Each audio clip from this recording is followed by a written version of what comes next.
Esiet sveicināti nedēļas vidū trešdienā. Šodien mūsu raidījumā skatieties.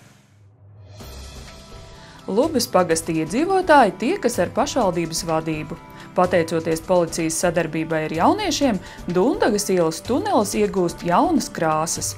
Nedēļas nogalē Talsi atkal dunēs no motoru skaņām. Uzmanību, satiksmes ierobežojumi rallija laikā. Un Lubes pagastā dzīvo pašlepni un aktīvi cilvēki. Novada domas deputāti un galvenie pašvaldības speciālisti vakar devās uz 3. mazāko novada pagastu Lubi, lai uzklausītu tur dzīvojošo iedzīvotāju problēmu jautājumus un uz tiem arī atbildētu. Pēc pēdējiem zināmajiem datiem 3. mazākajā Talsu novada pagastā Lubē dzīvo ap 570 iedzīvotājiem. Lielākais satraukums sanākušajiem pagasta ļaudīm bija saistībā ar meliorācijas sistēmām, sadzīviskām nebūšanām un gaidāmo ūdensaimniecības projektu. Tagad mums tāda sistēma ir, ka mums ūdens ir sadalīta uz cilvēkiem. Mums ir viss veca sistēmā iet. Viņš ir ļoti labs projekts, kas viss uztaisīts. Bet ja jaunu projektu pieslēgt pie veco sistēmu, kas no viņa no to veco sistēmu var būt? Ko jums atbildēja? Viņš teica, ka būs dikti labi. Nu, ceram, ka būs labi. Ierosināju šodien deputātiem, ka vajadzētu piesaistīt speciālistu, treneri no konsultantu zināšanām. Dedzis, tas ir pašlaik Krotava vietnieks, cik es saprotu, un solīja atbalstīt. Kā skaidroja Lubes pagasta pārvaldes vadītājs Andris Grīnbergs, tad visi izskanējušie jautājumi un problēmas jau bija zināmi un tāpēc tikuši aktualizēti gan pārvaldē, gan arī novada centrā. Šobrīd cilvēkiem uztrauc vairāk arī šīs tieši ūdens projekts, saistībā ar ūdens projektu, jo viņiem pirms tam ir maz informācija bijusi par šo. Tas projekts kurā gadā jūs uzsaukt? Viņš ir 9. gadā, kaut kur bija aktualizēts ar OS būvvaldē, bet pavirši izstrādāts. Sadarbībā varbūt nebija tas kontakts, ja sadarbība tieši ar tiem projektētiem, kāds vajadzētu būt savas idejas, un nebija aicināti arī iedzīvotāji. Novada domas priekšsēdētāja vietnieks Andris Dedzis izteica gandarījumu par sanākušo cilvēku izrādīto aktivitāti un apgalvoja, ka lielākā problēma novadā ir savstarpējās komunikācijas trūkums.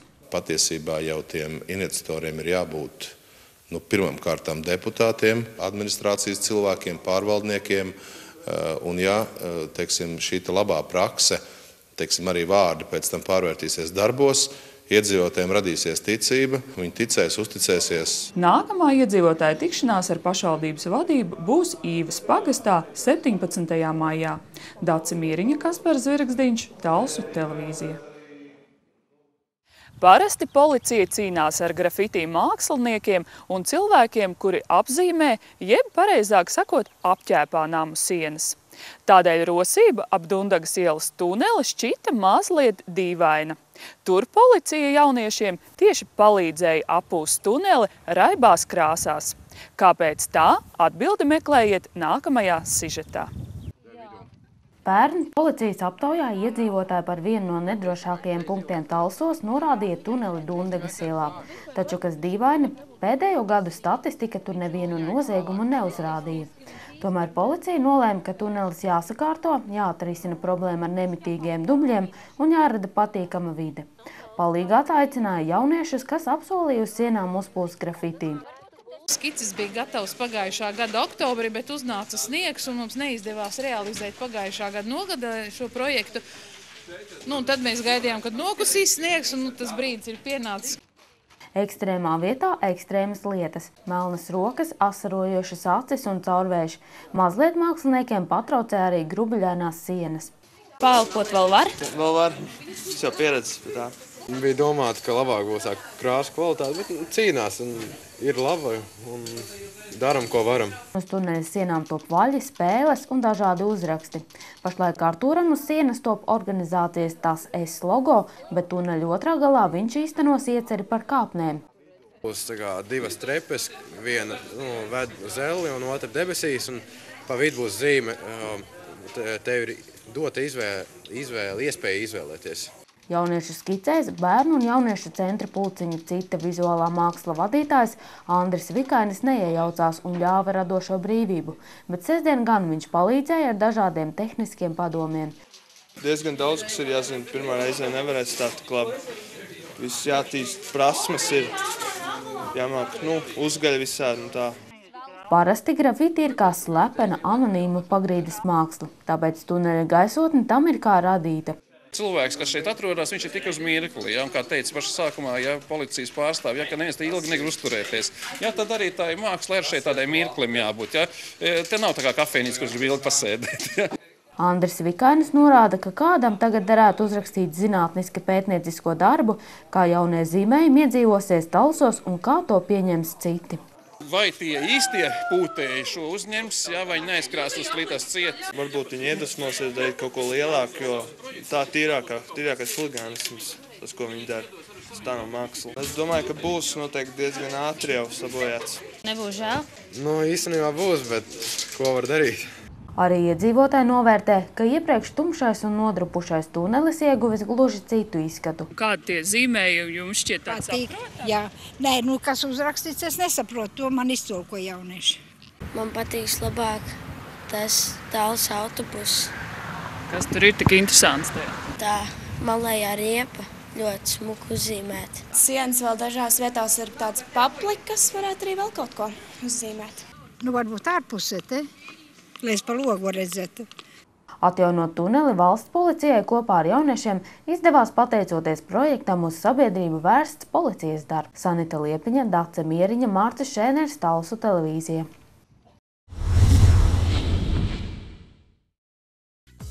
12. maijā 7:00 vakarā Talsu Tautas nams aicina uz džeza mūzikas vakaru kopā ar Ventspils mūzikas vidusskolas Big Bandu. Ja esi tradicionālā džeza, roka, svinga, diksilenda un ritmiskās Latīņamerikas mūzikas cienītājs, tu nedrīksti to palaist garām. Nedēļas nogalē Talsos un to apkārtnē norisināsies Latvijas rallija čempionāta posms BTA Rallijas Talsi. Kā ik gadus, tas pulcē visievērojamāko apmeklētāju skaitu pilsētā. Pasākuma organizētājs Raimonds Strokšs stāsta, ka patreiz savu dalību Talsu rallijā ir pieteikušas 99 ekipāžas no dažādām valstīm.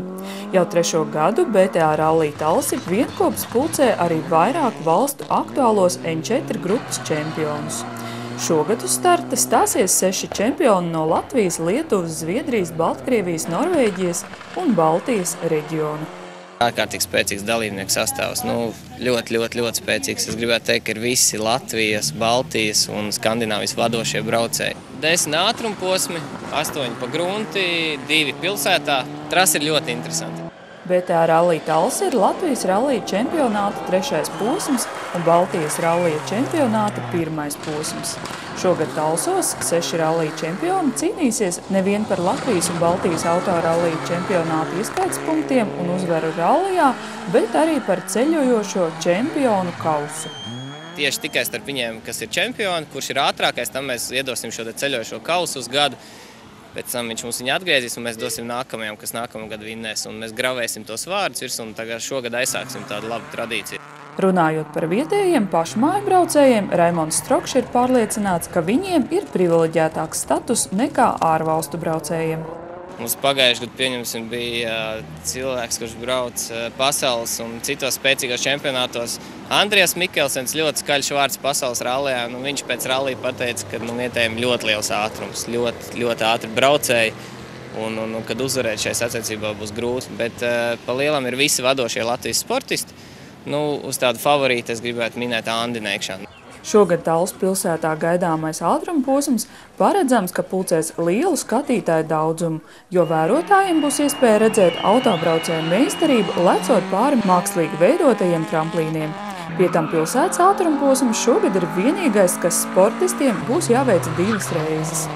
Tramplīns ir pilsēta. Ātruma posmā būs uzstādīts mākslīgais ļoti interesantā vietā. Es domāju, ka būs par ko parunāt braucējiem un skatītājiem. Tas ir tur, kur 2009. gadā Valdzera lejā, tajā pirms tā līkuma. Otrā virzienā, ja pilsētas ātrumposms, tad dalībniekam sanāks lekt ļoti lielā ātrumā un uzreiz būs līkums asas pa labi. Būs vesela žūrija, kas sastāvēs no 2 profesionāliem rallistiem, Krišjāņcā un Ivaru Vasarauģu, un 1 karčeru pārstāvi, un tad viņi trietā vērtēs. BTA rallijs Talsi, kā ierasts, sāksies sestdien un noslēgsies svētdien 15. maijā 18:30 Saules kalna estrādē, kad notiks svinīgā apbalvošanas ceremonija. Dace Mīriņa, Kaspars Zvirgzdiņš, Talsu televīzija. Rallija ietveros sestdien 14. maijā norisināsies pilsētas ātrumposms. Tieši šā iemesla dēļ tiks noteikti satiksmes ierobežojumi.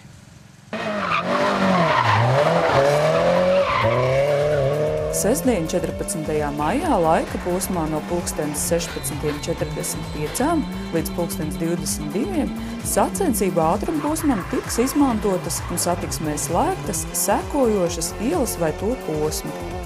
Krišjāna Valdemāra iela posmā no Dundagas ielas līdz Draudzības ielai, Draudzības iela posmā no Dundagas ielas līdz Laidas ielai, Ezera iela posmā no Draudzības ielas līdz Lielajai ielai, Gravas iela, Lielā iela posmā no Ezera ielas līdz Fabrikas ielai, Fabrikas iela, Saules iela posmā no Fabrikas ielai līdz Blumbaha ielai un Blumbaha iela. Satiksmes ierobežojumi tiks noteikti arī ielās, kuras netiks izmantotas sacensību ātrumposmam. Minētajā laikā satiksmē tiks slēgtas sekojošas ielas: Gobu iela, Vīksnes iela, Vītola iela un Ausakļu iela. Lubes pagasts ir viena no Talsu novada administratīvajām teritorijām, kura atrodas Rojas upes abos krastos. Iedzīvotāji Lubē čakli rosās savos mazdārziņos un par dzīvi pagastā visā visumā nesūdzas. Šoreiz mēs viesojamies Anužos, Lubes pagasta centrā. Tur pēc dārza darbiem netiek aizmirsta arī vietējā biblioteka. Aktīvi lasītāji, varētu būt 150 tādi, kas ir. Piemēram, tagad pašlaik notiek intensīvi bērni gatavojas eksāmeniem. Kā ir skolniekiem? Viņi tie droši vien vairāk izmanto internetu pieeju. Bet Valdemārpils skolē ir labs, liels plus tas, ka vairāk tiek novērtēts no grāmatām atrastais un sameklētais. Internets tas ir tā gandrīz vai, teiksim, ikdiena. Jā. Ēku, kurā atrodas biblioteka, varētu uzskatīt arī par pagasta centru, jo zem tā paša jumta atrodas arī pasts, pagasta pārvalde, muzejs un bērnu jauniešu centrs. Muzejā apskatēja atvērta piemiņas istaba, kurā var iepazīties ar nozīmīgu cilvēku dzīvi un padarīto. Mums ir, piemēram, Lāčplēša Ordeņa kavalieris Lubes kapos. Guļ. Kamēr vēl dzīvi ir līdzgaitnieki, kas viņu pazinuši, tur mēs pamazām vācam par viņu materiālus. Būtu jau daudz cilvēku, kur būtu pelnījuši, lai viņu piemiņu tiktu apkopot. Tālāk mūsu ceļš ved uz bērnu un jauniešu centru, kas atrodas ēkas galā. Tajā ikdienu pulcējas ap 15 bērnu un jauniešu. Pat gatavojam ēst. Mums ir tāda nodarbība, tad mēs arī ar dažādiem rokdarbiem nodarbojamies. Pulciņos visaktīvāk piedalās tieši bērni, bet jaunieši labprāt plānojot dažādus pasākumus. Ziemā ir ļoti biezs te, tiešām ļoti daudz, ir pat pār 20 cilvēkiem.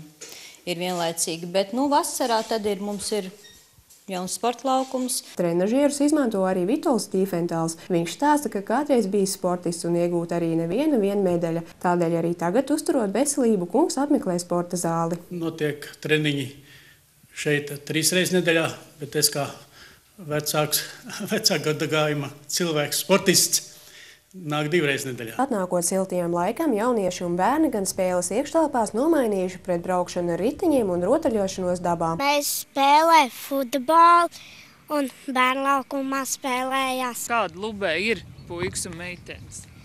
Meitenes ir tāds paklasi, bet puiši tādi niķīgi. Ikdienā bērni mēro ceļu uz Valdemārpils vidusskolu, tomēr jaunieši atzīst, ka nekur citur nevēloties dzīvot, jo šeit viņi jūtas droši un nekur nav labāk kā mājās. Paula Negriba, Dace Mieriņa, Kaspars Zvirgzdiņš, Talsu televīzija. Šodienas raidījums ir izskanējis. Uz tikšanos jau nākamreiz!